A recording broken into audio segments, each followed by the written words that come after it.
जय श्री कृष्ण जी की जय बोलो।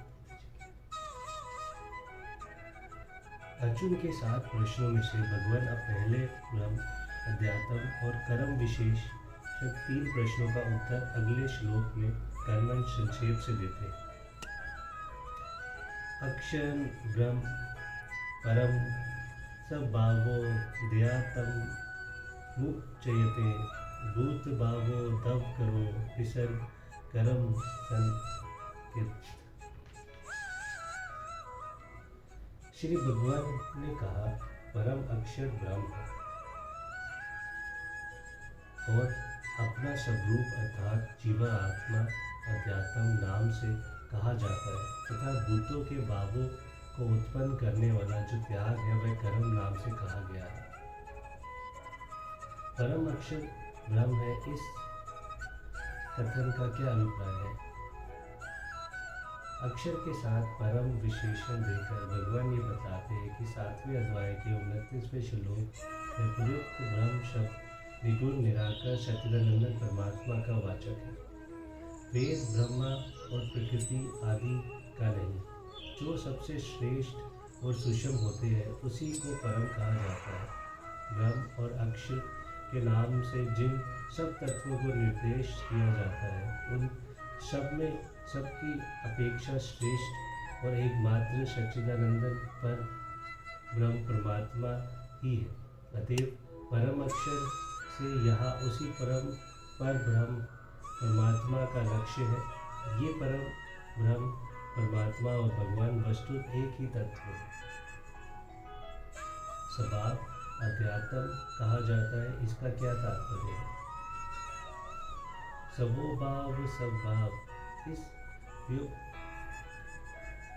के अनुसार अपने ही भाव का नाम स्वभाव है। जीव रूपा भगवान की चेतन पर प्रकृति रूप आत्म तत्व ही जब आत्मा शब्द वाच्य शरीर इंद्रिय मन बुद्धि आदि रूप अपरा प्रकृति का अधिष्ठा हो जाता है तब उसे अध्यात्म कहते हैं। अतएव 7वें अध्याय के 29वें श्लोक में भगवान ने कृतसन विशेषण के साथ जो अध्यात्म शब्द का प्रयोग किया है उसका अर्थ चेतन जीव समुदाय समझना चाहिए। भगवान की अंश रूपा चेतन प्राकृति वस्तु भगवान से अभिन्न होने के कारण वह अध्यात्म नामक संपूर्ण जीव समुदाय यथार्थ में भगवान से अभिन्न और उनका स्वरूप ही है। भूतों को भाव को उत्पन्न करने वाला विसर्ग त्याग की कर्म के का नाम से कहा गया है। इसका क्या तात्पर्य है? भूत शब्द चराचर प्राणियों का वाचक है। इन भूतों को भाव का उद्धव और अभुद्य जिस त्याग से होता है, जो सृष्टि स्थिति का आधार है, उस त्याग का नाम ही कर्म है।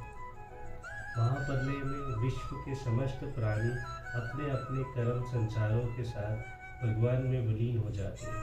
फिर सृष्टि के आदि में भगवान जब ये संकल्प करते हैं कि मैं एक ही बहुत हो जाऊं, तब उनकी उत्पत्ति होती है।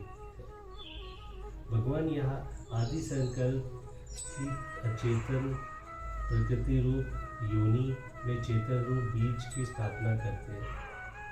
यही जड़ चेतन का संयोग है, यही महान विसर्जन है और इसी विसर्जन या त्याग नाम विसर्ग है। इसी से भूतों के विभिन्न भावों का उद्भव होता है। इसीलिए ये भगवान ने कहा है संभव सर्वभूतना ततो भूति भारत।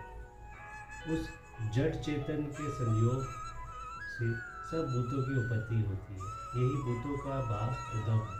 अतएव यहाँ ये समझना चाहिए कि भगवान के जिस आदि संकल्प से समस्त भूतों का उद्भव और अभ्युदय होता है उसका नाम विसर्ग है और भगवान के इस विसर्ग रूप महान कर्म से ही जड़ अक्रिय प्रकृति संपनिदत होकर क्रियाशीला होते हैं तथा उसमें महाप्रलय तक विश्व में अनंत कर्मों की अखंड धारा बह चलती है।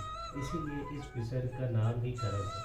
7वें अध्याय के 29वें श्लोक में भगवान ने इसी को अखिल कर्म कहा है। भगवान का ये भूतों का भाव उद्धव करने वाला महान विसर्जन ही एक महान समिष्ट यज्ञ है। इसी महान यज्ञ से विविध लौकिक यज्ञों की उद्भव हुई है और उन यज्ञों में जो वही हवि आदि का उत्सर्ग किया गया है उसका नाम ही विसर्ग ही रखा गया है। उन यज्ञों से भी प्रजा की उत्पत्ति होती है। मनुस्मृति में कहा है, अगो प्रास्ताहुति संयगादित्यनुपतिष्ठते आदित्याजायते वृष्टिर्वृन् क्षत्तिरन्तत्प्रजा। अर्थात वेदोक्त विधि से अग्नि में दी हुई आहुति सूर्य में स्थित होती है, सूर्य से वृष्टि होती है, वृष्टि से अन्न होता है और अन्न से प्रजा होती है। ये कर्म नाम विसर्ग वस्तुत भगवान ही आदि संकल्प है, इसीलिए ये भी भगवान से अभिन्न ही है। जय श्री कृष्ण।